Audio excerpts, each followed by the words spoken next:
Chapter 14. A Life Within a Life. The years that followed 9/11 were marked by a world reshaped by fear. Borders grew tighter, surveillance expanded, and humanity entered a new era of uncertainty. To most, it looked like heightened security and political maneuvering. But from my vantage point, guided by the network, it was clear that deeper currents were being steered. The shock of 9/11 had opened a doorway, one that allowed hidden powers to solidify their influence over the masses.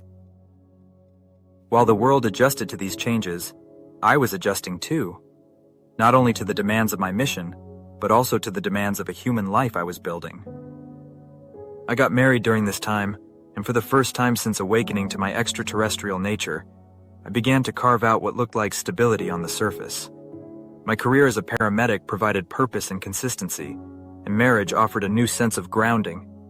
To anyone looking from the outside, I was simply a man starting a family and working hard to build a future. But the truth was more complex. The network remained in constant contact, and assignments continued, woven carefully around the rhythms of my daily life. My partner never knew the full story. She only saw the long hours, the strange absences, the weight I sometimes carried in silence. I often wondered how much she suspected, how much she sensed but chose not to voice. This dual existence, husband, paramedic, extraterrestrial operative, was a delicate balance. There were nights when I longed to unburden myself, to share even a fraction of the truth.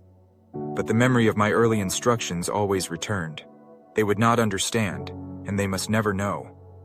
Protecting the mission meant protecting them too. Yet in the quiet moments, I also began to see the wisdom in living this life within a life.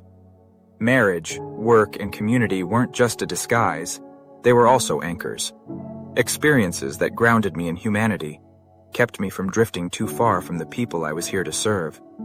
In many ways, my Earth family became as much a part of my mission as the network itself.